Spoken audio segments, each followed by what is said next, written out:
Hello, what's up guys? It's me again, Marcars TV, and welcome back to my channel. So for this video ay tuturo ko sa inyo kung paano ba gumawa ng simpleng intro ng ating mga video using KineMaster. So guys, kung bago ka pa lang sa channel ko, don't forget to like and share. At isubscribe mo na rin ang channel ko. At huwag mong kalimutan na pindutin ang notification bell para updated ka sa mga videong ina-upload ko.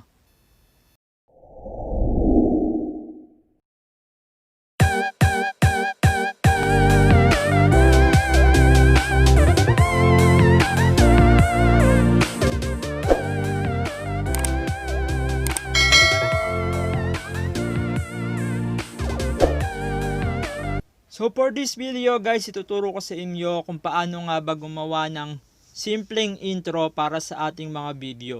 So sa intro guys, pwede tayong gumamit ng mga text, picture, and videos. So kung nagsisimula ka pa lang guys sa pag-e-edit at nahihirapan ka maglagay ng mga picture or videos mo para gawing intro, so for this video guys, ang gagamitin lang natin ay text para sa ating gagawing intro. So una, gagawa muna tayo ng ating project.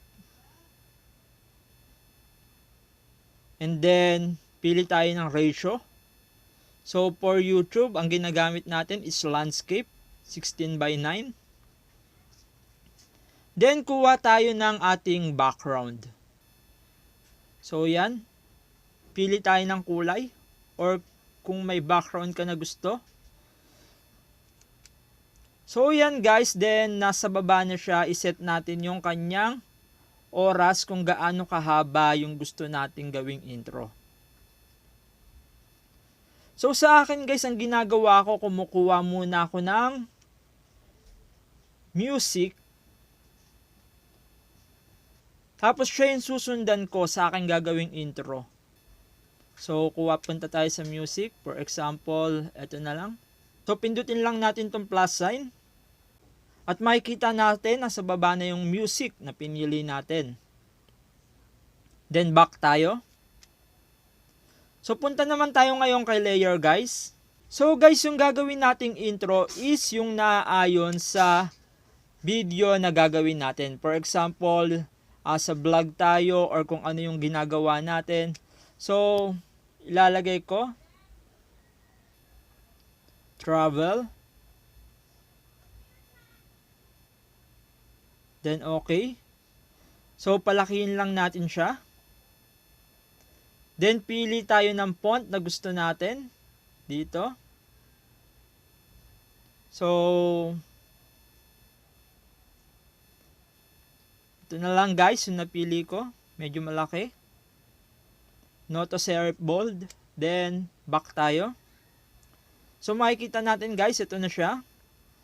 Then, iset natin yung time kung gaano kahaba yung gusto natin na mag-play yung text na yan. So, isiset ko siya ng 3 seconds. Lalagyan ko siya ng animation. In animation muna. So, pop. Then, isiset ko yung time niya. Yan guys. Tapos back tayo. So for out animation naman, ang pipiliin ko is fade.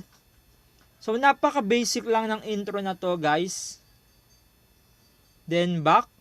Maglalagay ulit ako ng panibago na text. Another layer. I-adjust muna natin guys. Tandaan natin guys kung nasan yung pula na to, doon mapupunta yung ating ilalagay na layer. So, pindutin natin yung layer, then text ulit. So, for example, food. Yan. Palakihin ulit natin. Then, baguhin natin ulit yung font nya. So, yan guys. In animation ulit. Or overall animation na lang ang ilalagay ko. So blink. Then back. So, isiset ko yung time niya, 3 seconds din, para pantay. So, yan siya guys. Then, another. Lagay ulit tayo ng isa pang layer. So, guys, yung ilalagay natin dito is depende sa inyo kung gaano nyo gusto karami. So, text. Live. Then, okay. Then, palakihin natin ulit. Font. So, yan guys. Naka-ready na yung ating text. So, lagyan natin siya, i-adjust natin ulit sa 3 seconds. Yan guys. Then, lagyan natin siya ng animation.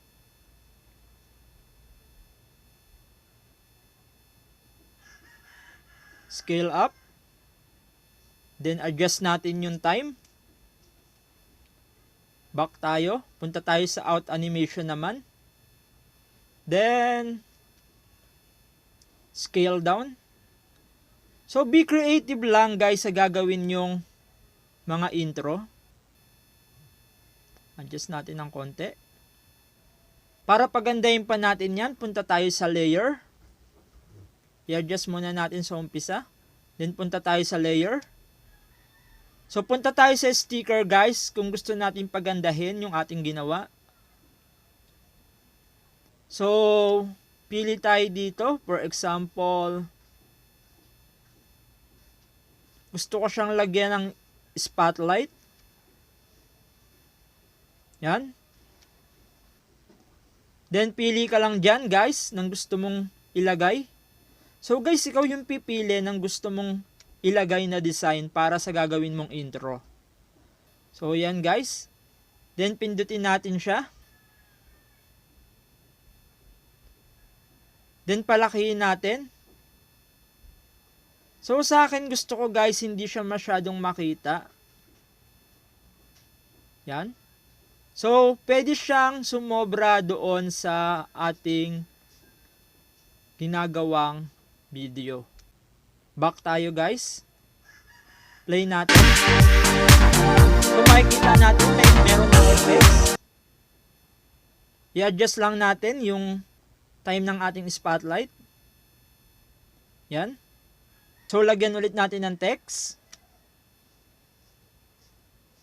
For example, ilalagay ko na lang yung pangalan ng channel ko.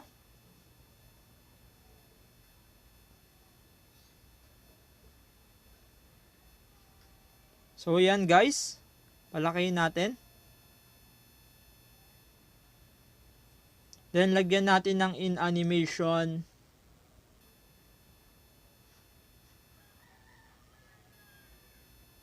So, pop.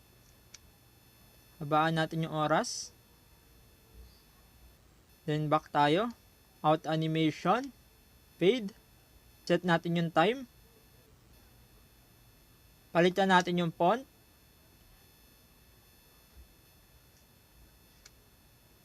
So, yan guys. Adjust natin ng konti.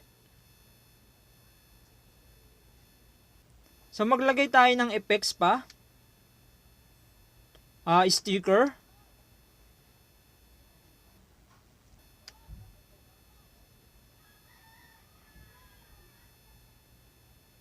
So, lagyan natin ng shooting star. So, yan guys.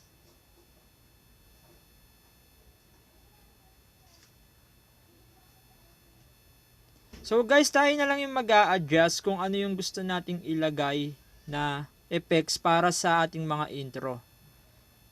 So, adjust natin siya.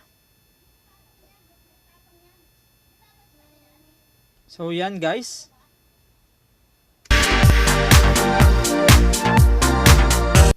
Habaan natin.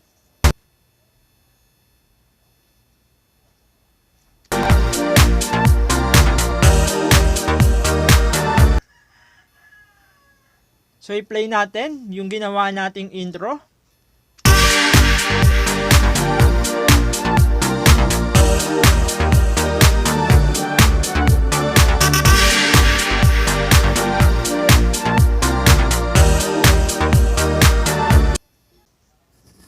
So makikita natin guys, napaka-basic lang nung itinuro kong intro ngayon. Gamit lamang yung mga text. So kung hindi pa tayo marunong gumawa ng intro. So sa mga susunod na pagtuturo natin, ituturo ko naman sa inyo kung paano maglagay ng picture sa ating mga intro.